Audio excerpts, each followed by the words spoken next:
Sri Gurubhyo Namaha. We welcome you to our online teaching academy, Ekalai. Today we are going to learn the lesson, The Portrait of a Lady, written by Khushwant Singh of class 11 Cbse.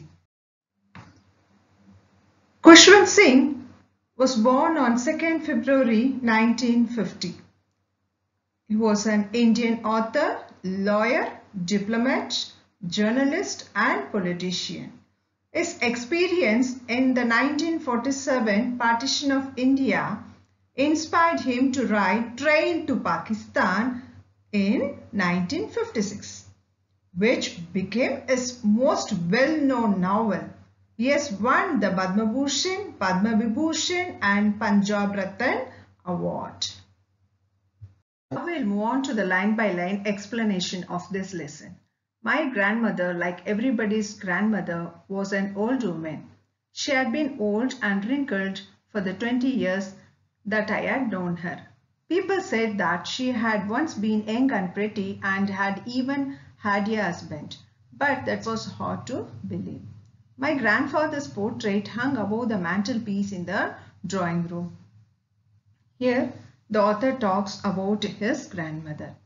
And he says that his grandmother was an old woman like everybody's grandmother.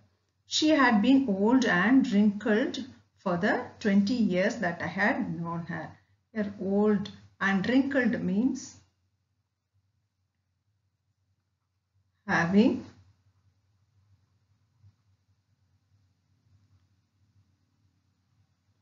lines or folds. She had been old and wrinkled for the 20 years that I had known her. So he had known her for the past 20 years and she had always been old and wrinkled. People said that she had once been young and pretty. So people said that his grandmother was once young and pretty and had even had a husband, and she had a husband. And the author says that it was hard to believe.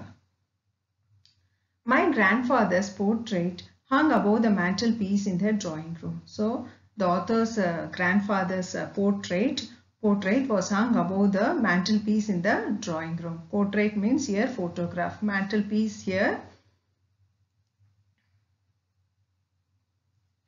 a structure of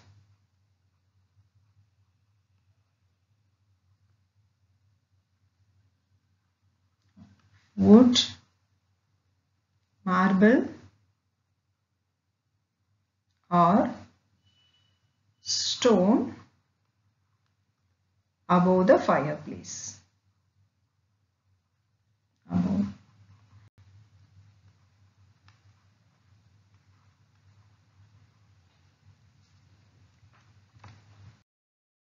He wore a big turban and loose-fitting clothes. His long white beard covered the best part of his chest, and he looked at least 100 years old. He did not look the sort of person who would have a wife or children. He looked as if he could only have lots and lots of grandchildren. As for my grandmother, being young and pretty, the thought was almost revolting. His grandfather in the portrait wore a big turban and loose-fitted clothes. His long white beard covered the best part of his chest. He had a long white colored beard that reached his chest. He looked at least 100 years old. He did not look the sort of person who would have a wife or children. He also appeared very old, and the author thought that he was someone who could have many grandchildren but not a wife or children. He looked as if he could only have lots and lots of grandchildren. As my grandmother being young and pretty, the thought was almost revolting. The author could never imagine that once his grandmother was young and pretty, and he says that the thought was almost revolting. It means it was hard to believe.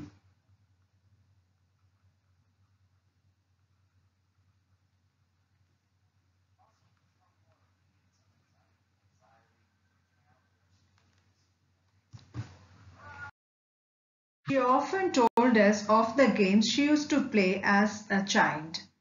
That seemed quite absurd and undignified on her part, and we treated it like the fables of the prophets she used to tell us. She had always been short and fat and slightly bent. Her face was a crisscross of wrinkles running from everywhere to everywhere.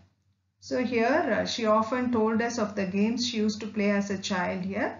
She used to tell him, that is the author, and his cousins about her childhood memories, like the game she used to play as a child.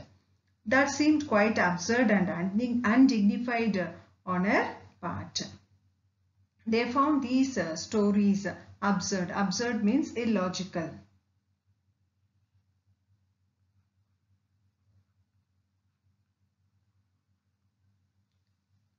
And undignified. Undignified here, disrespectful.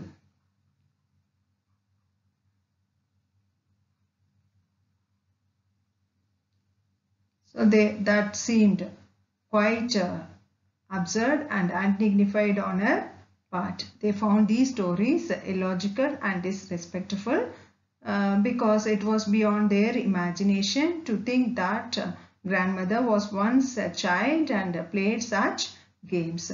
We treated it like the fables of the prophets used to tell us. They thought that her life stories were like the moral stories of the prophets.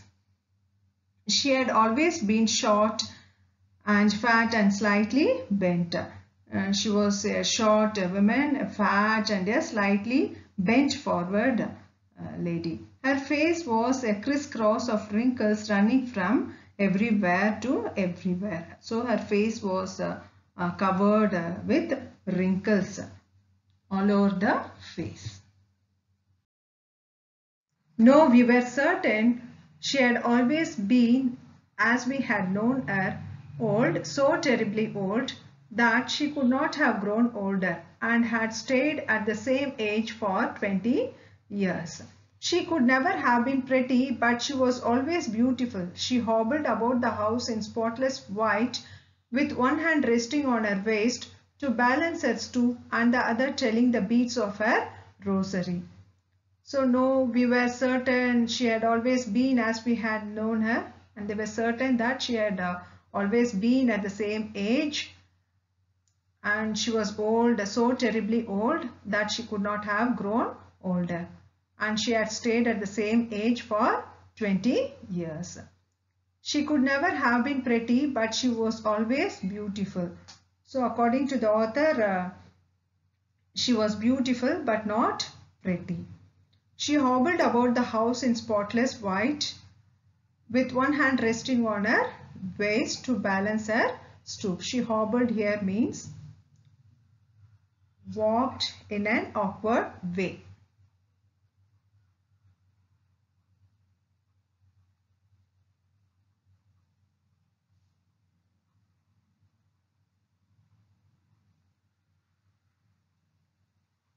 She hobbled about the house in spotless white. She wore a white dress with one hand resting on her waist to balance her stoop. Stoop here means bent.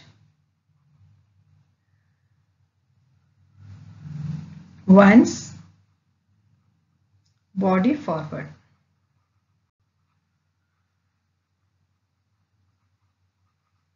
And the other hand telling the beads of a rosary. Rosary here is a string of beads.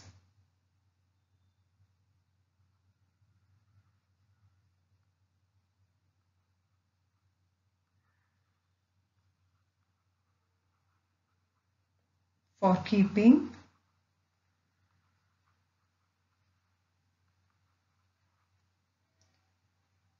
count of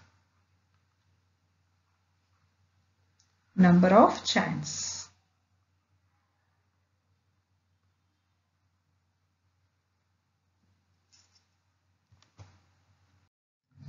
Her silver locks were scattered untidily over her pale puckered face, and her lips constantly moved in inaudible prayer. Yes, she was beautiful, She was like the winter landscape in the mountains, an expanse of pure white serenity, breathing peace and contentment. My grandmother and I were good friends.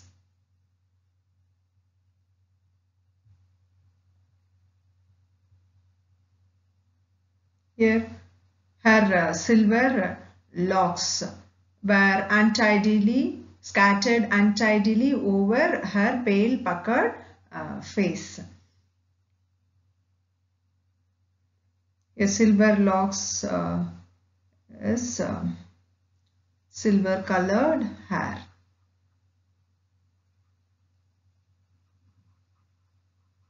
Silver colored hair, that is her grey hair, was scattered untidily over her pale puckered face. Scattered here, which was not neatly combed.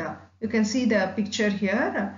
Her hair was not neatly combed and was disorganized on her pale puckered here.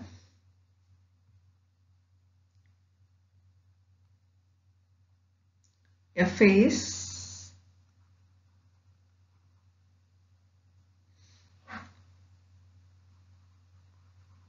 contract into wrinkles or small folds.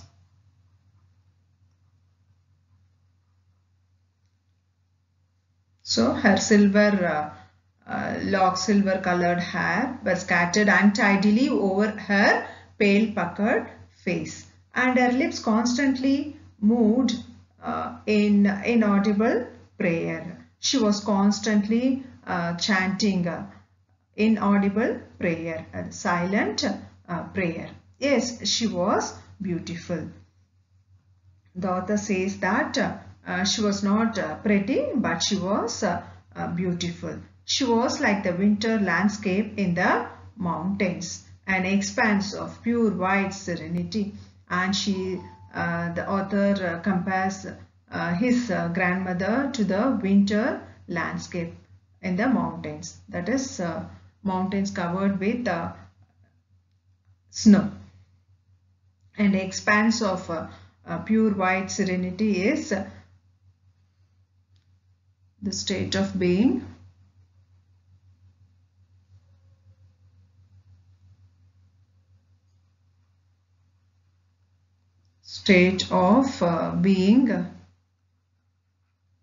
calm and peaceful.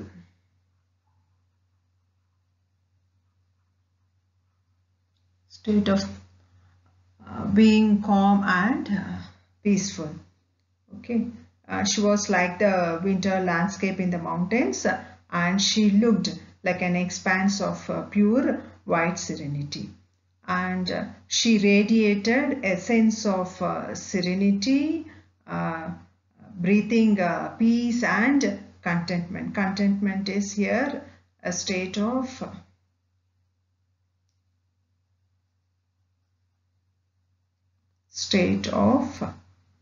happiness and satisfaction.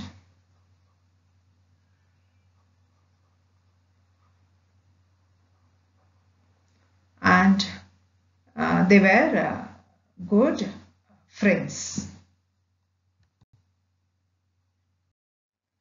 My parents left me with her when they went to live in the city, and we were constantly together. She used to wake me up in the morning and get me ready for school. She said her morning prayer in a monotonous sing-song while she bathed and dressed me in the hope that I would listen and get to know it by heart. I listened because I loved her voice but never bothered to learn it.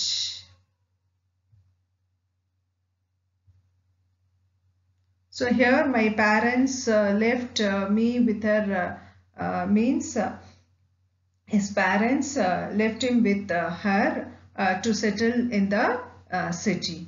And we were constantly together. The author lived with her in the village, and their daily morning routine was that she used to wake him up in the morning and get him ready for school. She said her morning prayer in a monotonous,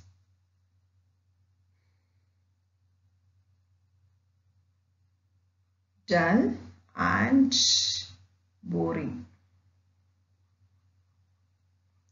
Dull and boring sing-song while she bathed and dressed him in the hope that he would listen the songs and get to know it by heart. But the author listened because he loved her voice but never bothered to learn it. Then she would fetch my wooden slate, which she had already washed and plastered with yellow chalk, a tiny earthen ink pot, and a red pen, tie them all in a bundle and hand it to me. After a breakfast of thick stale chapati with little butter and sugar spread on it, we went to school. She carried several stale chapatis with her for the village dogs. Then the author's grandmother would fetch his wooden slate, which she had already washed and plastered with yellow chalk, and along with that a tiny earthen ink pot. Tiny means a small earthen ink pot and a red pen, and she tied them all in a bundle and gave it to author. After a breakfast of thick stale chapati, after their breakfast of thick stale chapati with a little butter and sugar spread on it, we went to school. They went to school. Stale here is no longer fresh.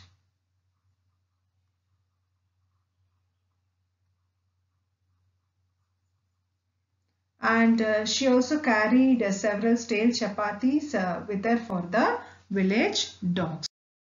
My grandmother always went to school with me because the school was attached to the temple. The priest taught us the alphabet and the morning prayer. While the children sat in rows on either side of the veranda singing the alphabet or the prayer in a chorus, my grandmother sat inside reading the scriptures. So the author says that his grandmother would accompany him to the school, as the school was attached to the temple. The priest taught them the alphabet and the morning prayer. While the children sat in rows on either side of the veranda singing the alphabet and the prayer songs in a chorus, his grandmother sat inside the temple reading the scriptures. Scriptures here, the sacred writings of a religion.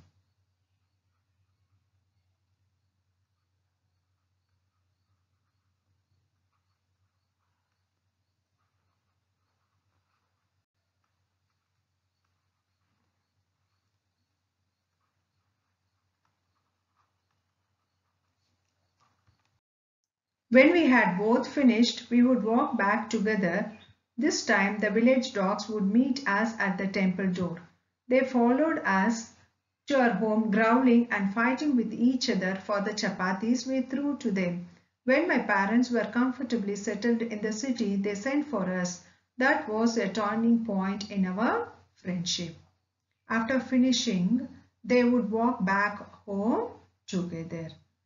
Now the village dogs met them at the temple door, and the village dogs followed them to their home, growling and fighting with each other for the chapatis they threw to them. And here when his parents were comfortably settled in the city, when they got settled in the city, they called them. That was a turning point in our friendship. Turning point is here means a sudden change in the life cycle.